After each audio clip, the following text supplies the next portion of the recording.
détruire Goliath. La recette détruire Goliath. C'est ce matin. Au nom de Jésus, tu tombes. Tu tombes. Gloire à Jésus. Sans plus tarder, nous allons prendre la parole de Dieu. Tu vas prendre la parole de Dieu dans le livre de Proverbes. Proverbe 28, le verset 2. Proverbe 28, verset 2. Amen. Donc, quand un pays est en révolte, les chefs sont nombreux. Mais avec un objet de l'intelligence et de la sagesse, le règne se prolonge. Gloire à Jésus. Seigneur, merci de bénir ta parole. Ouvre notre esprit, donne de comprendre ta parole au nom de Jésus-Christ. Amen. Alors, nous savons des choses depuis des temps, il y a toujours eu des problèmes sur la chefferie. Dans nos villages, dans les quartiers, dans les communes, dans les régions et même dans les pays, il y a le plus souvent des problèmes sur la chefferie. Mais pourquoi une telle situation? Pourquoi ce genre de choses arrivent tout le temps? D'abord, c'est quoi être chef? Alléluia. Le chef, c'est le point principal. Alléluia. Le chef, c'est la tête. C'est le responsable. Amen. Donc, étant le point principal, étant le responsable, c'est à lui que revient la gestion de tout. Gloire à Jésus. C'est au responsable que revient la gestion de tout. Et dans des familles, dans des couples même, il y a ce problème. À qui revient réellement la gestion? Que le nom du Seigneur soit béni. Alors, la gestion d'une famille n'est pas une chose facile, au point où il faut quand même de l'intelligence, de la sagesse pour pouvoir la gérer.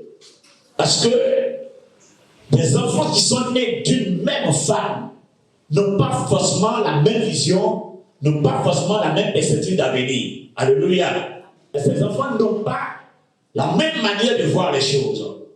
Chacun d'entre eux a sa vision, a sa compréhension des choses, a ce qu'il a envie de faire demain. Que le nom du Seigneur soit béni.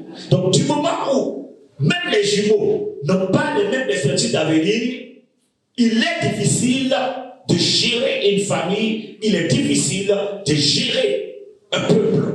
Donc on a besoin d'intelligence, de sagesse, de connaissance pour pouvoir gérer une famille, un quartier et une nation. Le problème, c'est que tout le monde veut gérer. Ceux qui ont de l'intelligence pour gérer, ceux qui n'ont pas de l'intelligence pour gérer, veulent absolument gérer. Puisque ce n'est pas facile de gérer, il faut quand même une sagesse et une intelligence. Comme la Bible dit ici, en Proverbe 28, le verset 2. Donc, ceux qui manquent de cette sagesse, ceux qui manquent de cette intelligence, veulent aussi gérer. Donc, ça devient un problème. Gloire à Jésus. Ça devient un problème. Alors, il faut aussi noter que toutes les personnes qui ont cette intelligence, cette sagesse de gérer, qui commencent à gérer, on leur doit respect et honneur. Parce que ce n'est pas donné à tout le monde. Alléluia.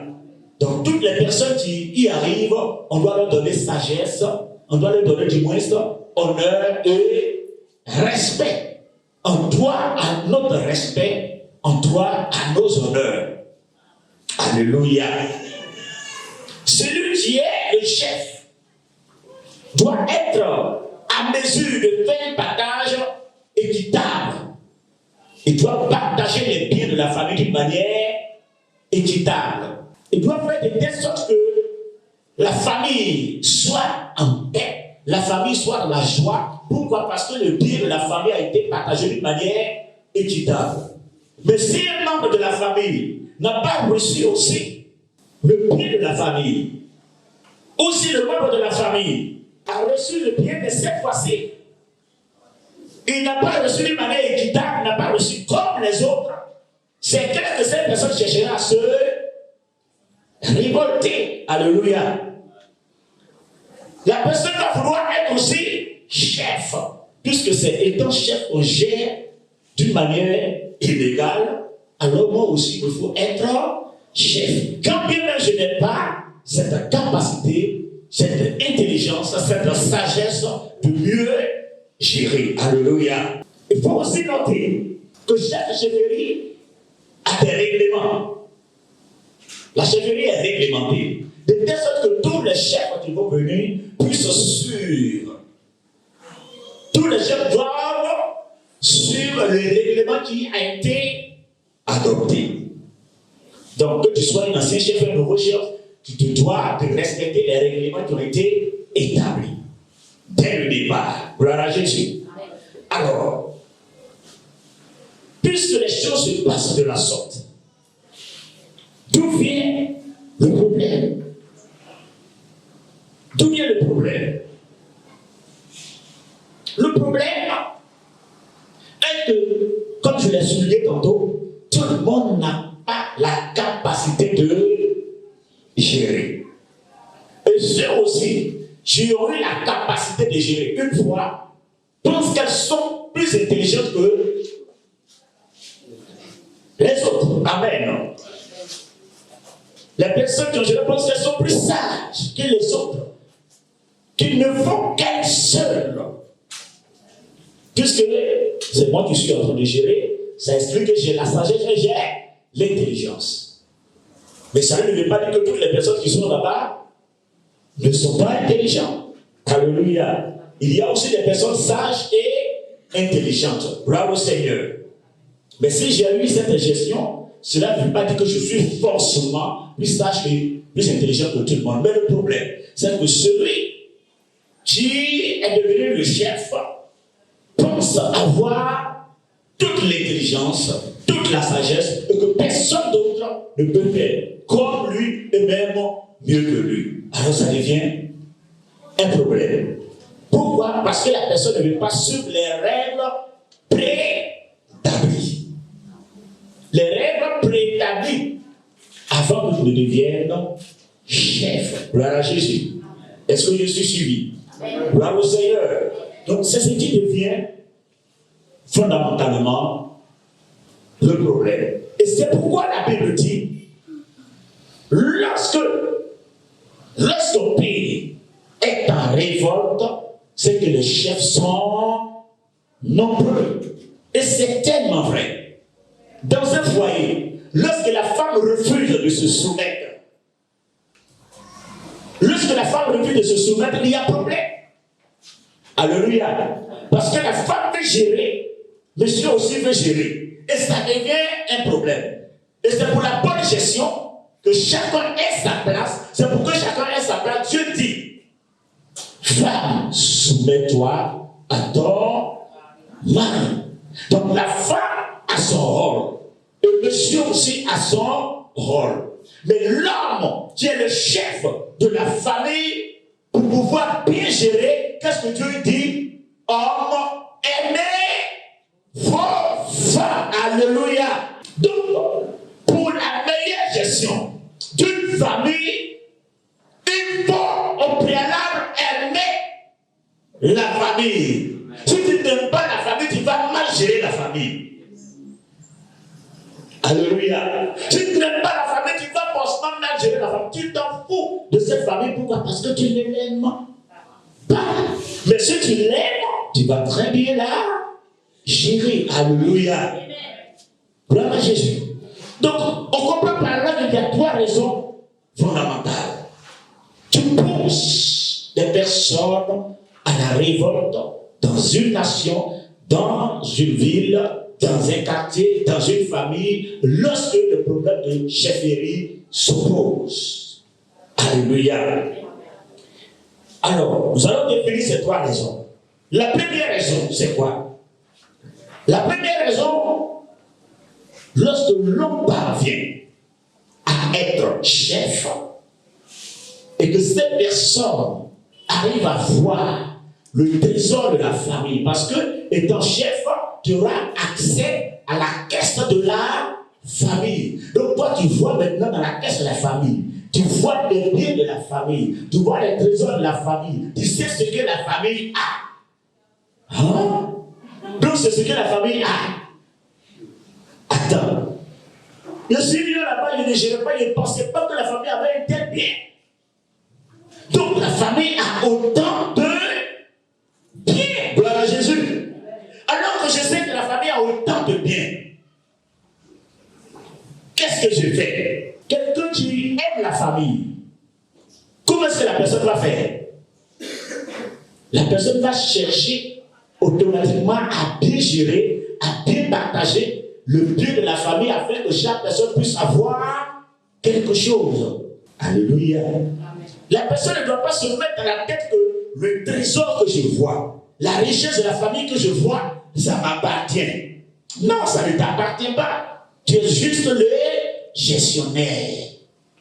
Tu es le gestionnaire du bien de la famille. Mais le bien de la famille ne t'appartient pas. Mais comme tu as vu que la famille est riche, la famille a autant de trésors, tu ne veux plus regarder la famille comme étant celle à qui appartient le bien, mais à toi.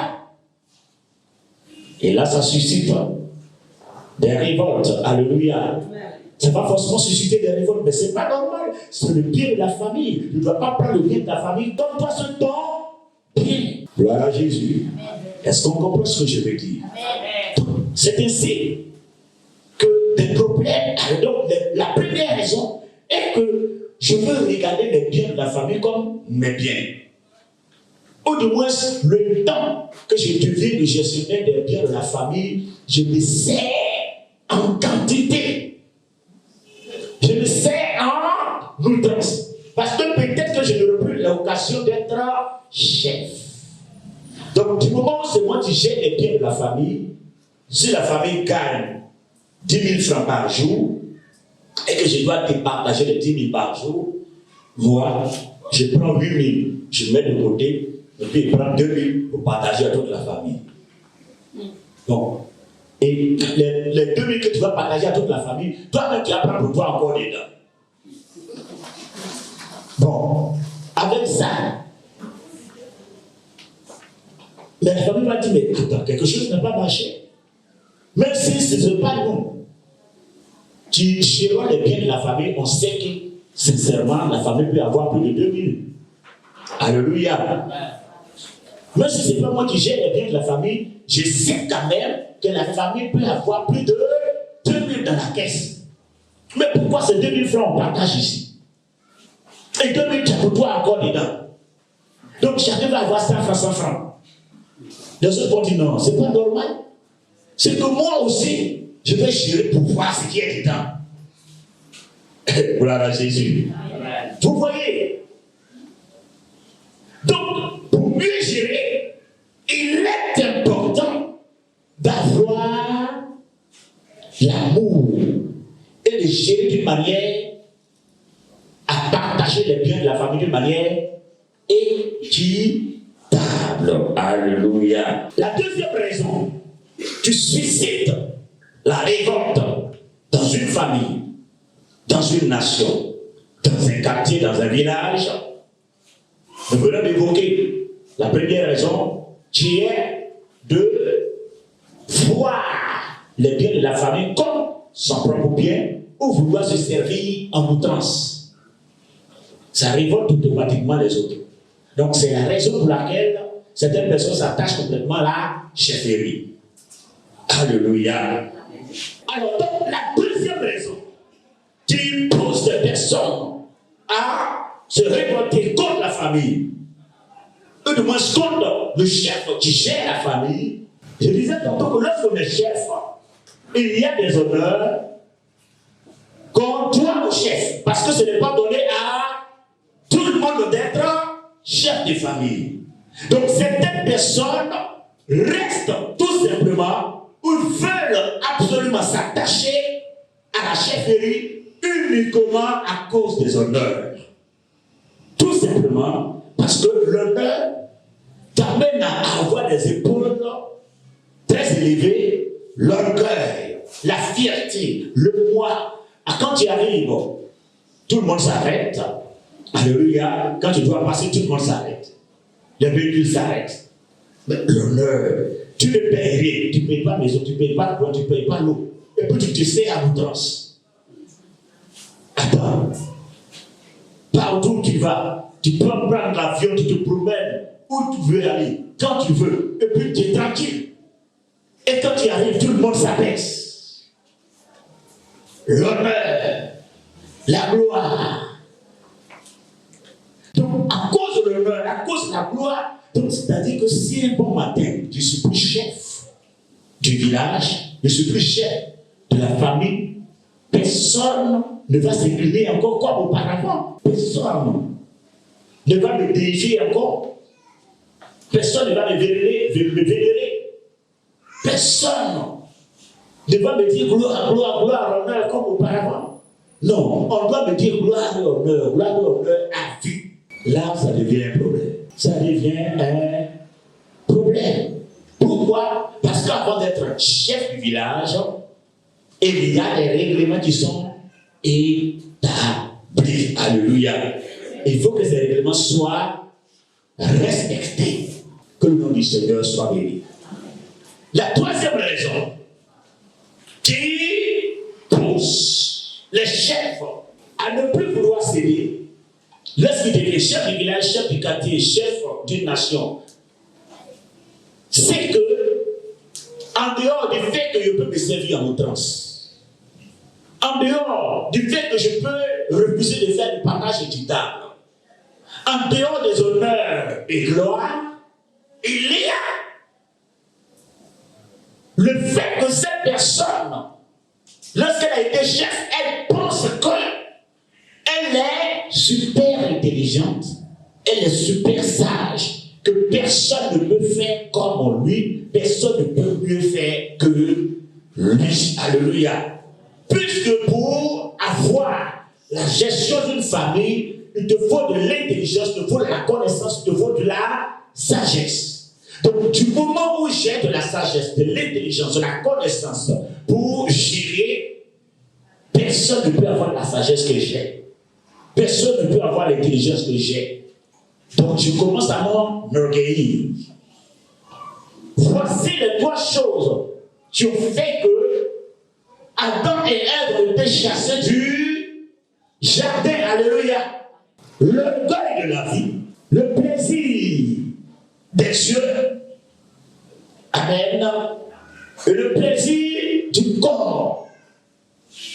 La Bible dit que le diable vient vers Ève. Et qu'est-ce qu'il dit à Ève? Dieu a dit réellement, vous ne mangerez plus tous les fruits de ce jardin. Elle dit non, c'est pas ce que Dieu a dit. Il a dit qu'on pouvait manger tous les fruits du jardin, sauf le fruit de la connaissance du bien et du mal, et le fruit de la vie au milieu du jardin. Alléluia. Le serpent dit non. Dieu sait que le jour que vous en mangerez, vos yeux s'ouvriront, vous deviendrez comme lui. Alléluia. Et qu'est-ce qu'elle va faire? Elle va regarder le fruit. Et qu'est-ce qu'elle va dire en son cœur? Le fruit est beau à voir. Il est beau à voir. Gloire à Jésus. Regardez la gloire du monde. C'est beau à voir. C'est pourquoi je parlais tout à l'heure de la gloire et de l'honneur. Le fruit est beau à voir. Ce fruit-là, je ne laisse pas. Il est trop beau à voir. L'honneur, la gloire, c'est beau quand tu vis ça. C'est trop intéressant de vivre l'honneur et la gloire. Je ne peux pas, il me faut manger ça. Alléluia.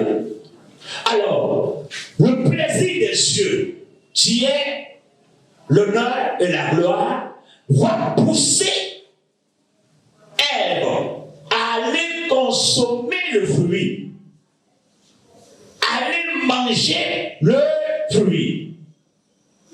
Le plaisir du corps, c'est se servir en outrance.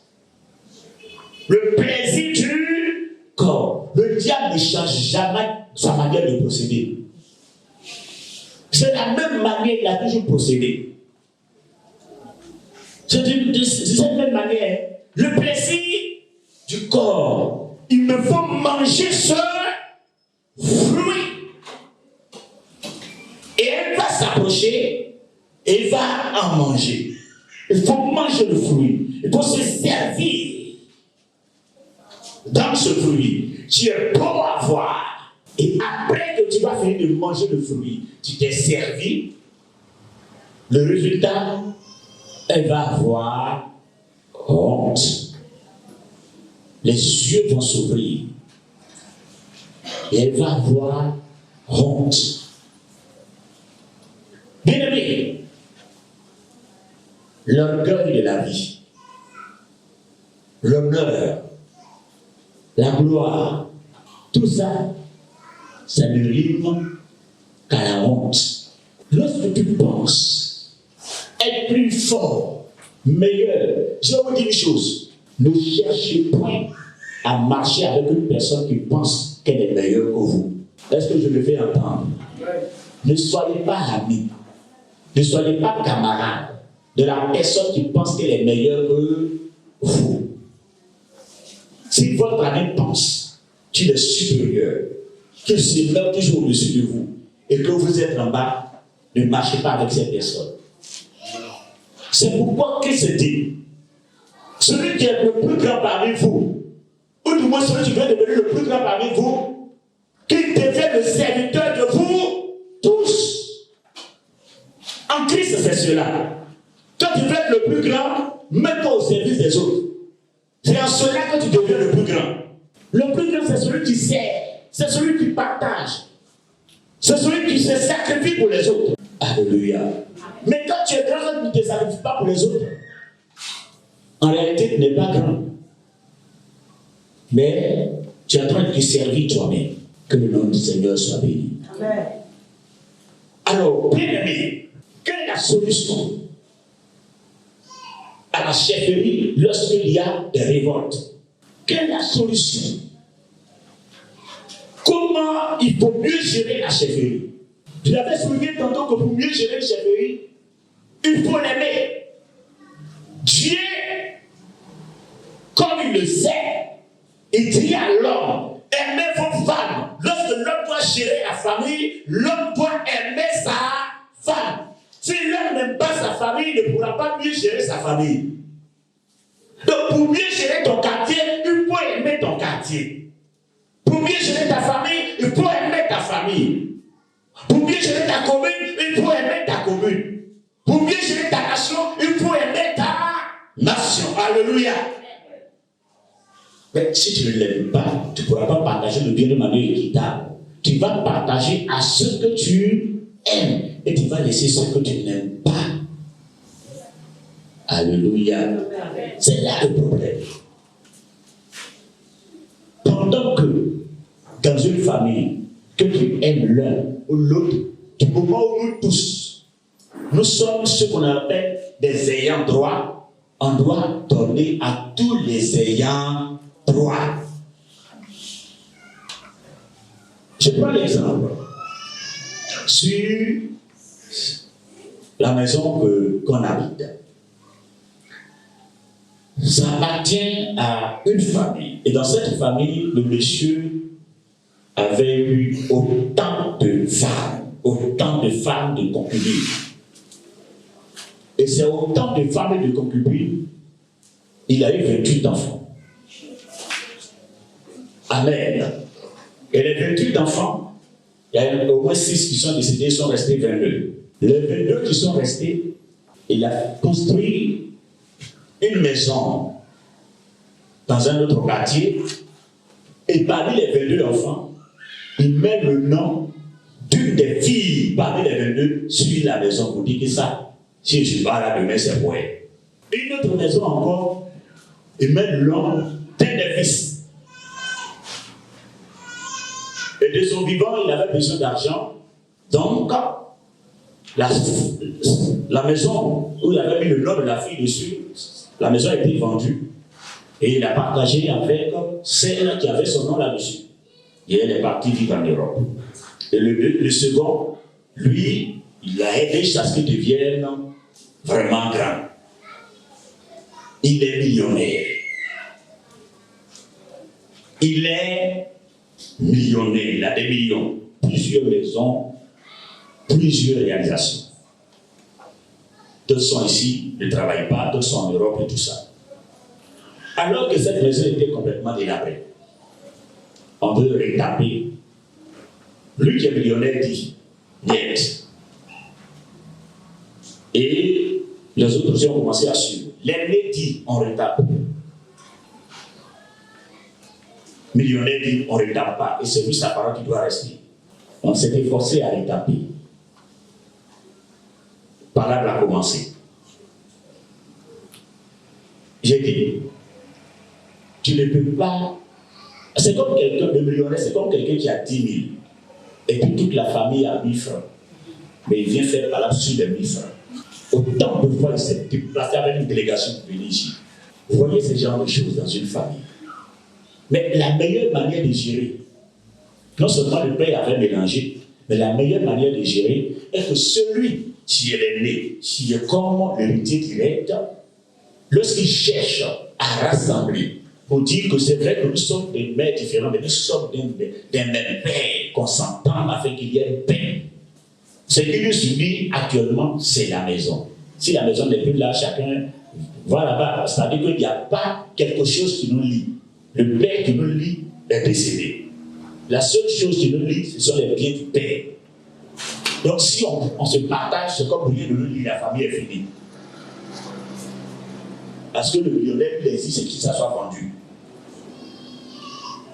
L'aîné dit si c'est vendu, c'est le seul bien qui nous lie, c'est fini. Donc il faut que ça reste. Et ça devient un combat familial.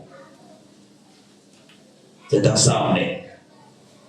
Et moi, mon rôle est de chercher à unir la famille. Et que la famille arrive à s'entre-déchirer.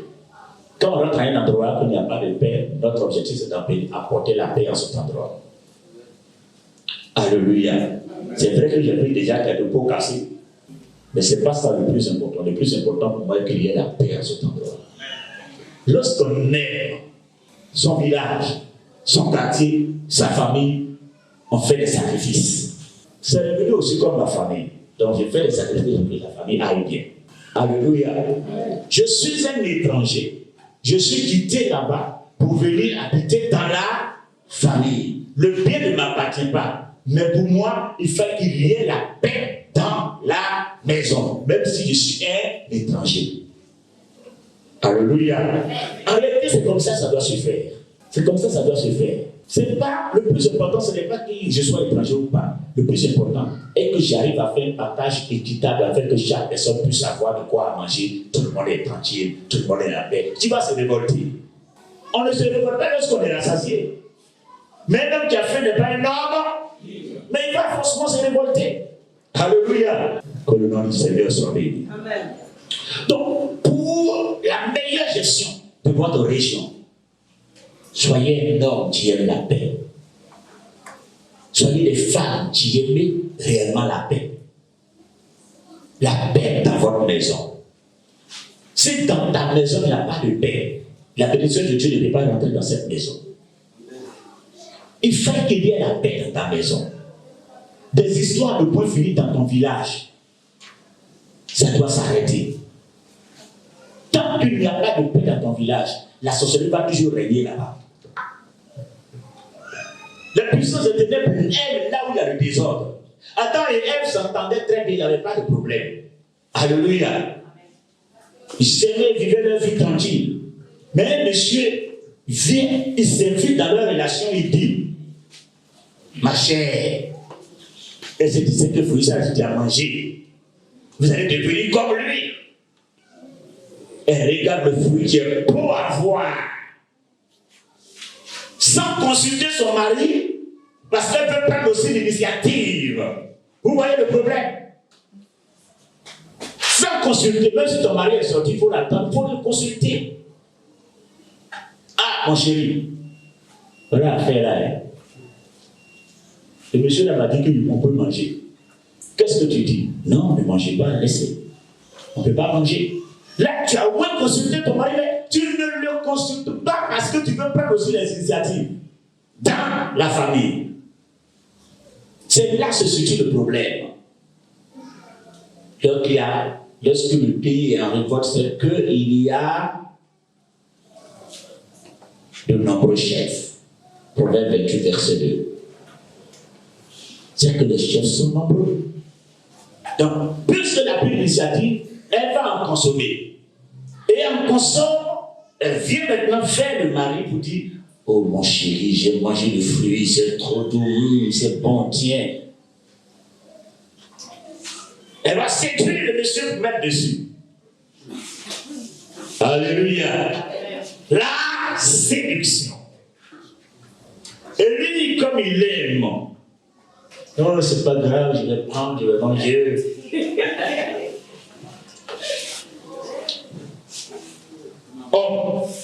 On ne fait pas tout avec les sentiments. C'est parce qu'on fait tout avec les sentiments qu'on périt. Il faut être correct dans tout ce que tu fais. Tu mets les sentiments, non, comme c'est une femme, oh, comme c'est ma femme, tu me présentes ça, donc tu as mon cadeau. Alléluia. Et il va prendre, il va manger. Voilà le problème qui est arrivé. Donc les deux étaient en faute. Les deux. Mais à commencer par la femme. Alléluia. Nous sommes de nouvelles créations en Jésus-Christ. Un nouveau sacerdoce. Nous avons revêtu Christ. Maintenant. Alléluia. Ce que je veux nous faire comprendre, peuple de Dieu, c'est d'avoir réellement de l'amour en nous. Si tu as de l'amour pour ta région, tu seras le député de votre région au nom de Jésus-Christ. Si tu as de l'amour pour votre région, tu seras le futur maire de chez vous au nom de Jésus-Christ. Si tu aimes, vous savez, il y a des positions où on ne s'efforce pas. Ça dit que tu as de l'amour, tu fais le bien, tu fais le bien, tu fais le bien. Tu fais du bien dans ton quartier, dans ta commune. Et un bon matin, c'est la population même qui vient vers toi pour dire: sois notre chef. Aimez vos familles. Certaines personnes n'aiment pas leur famille tout simplement parce qu'elles se disent que ce sont des familles compliquées. Pourquoi tu m'habites dans une famille de sorcellerie comme ça même? Pourquoi tu m'habites dans une famille de voleurs? Dans cette famille, il y a trop de méchanceté, trop de problèmes. Pourquoi tu m'habites dans une famille pauvre? Alléluia. Dieu te met dans une famille pauvre pour que tu relèves le défi de la pauvreté. Il te met dans une famille de sorcellerie pour que tu relèves le défi de la sorcellerie.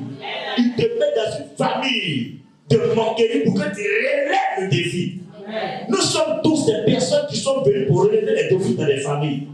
Donc si ta famille vit une situation, sache que ce n'est pas le fruit du hasard. Mais Dieu t'a mis dans cette famille pour qu'à cause de toi, par toi, il y ait de nouvelles choses dans la famille. À cause de toi, par toi, il y a des choses nouvelles dans cette famille. Alléluia. Et je sais que par toi, des choses nouvelles vont commencer dans votre famille. C'est sur toi que ça va commencer.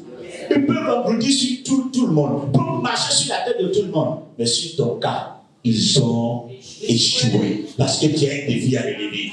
Ils ont échoué parce que le Seigneur est avec toi. Ils ont échoué parce que sa grâce est sur toi. Ils ont échoué. Que le nom du Seigneur soit béni. Bien-aimés, aimons-nous les uns les autres. Si parmi vous, il y a des chefs de famille, faites toujours le partage équitable avec vos enfants. faites toujours des partages équitables. S'il y a des chefs de communauté, faites toujours des partages équitables. S'il y a des chefs parmi vous, aimez votre communauté et faites toujours des partages équitables. Et la Bible dit que celui qui a de l'intelligence et de la sagesse prolonge. Vous voyez, ça dit que c'est la population elle-même qui va dire, toi là, on veut que tu prolonges. Parce que ta manière de faire, ça nous arrange. Alléluia. Mais toi, tu ne diras pas, c'est moi ou rien. Alléluia. Gloire au Seigneur. Que le nom du Seigneur soit béni. Que ta présence en moi devienne réelle. Que ta présence en moi devienne. Je veux t'expérimenter. Une dimension de toi. Jésus, je désire ta présence. Que ta présence en moi devienne ta présence en moi devienne. Je veux dimension de toi. La dimension du toucher. La dimension du toucher. T'es dur, Goliath. La recette est dure, Goliath. C'est ce matin. Au nom de Jésus, tu tombes. Tu tombes.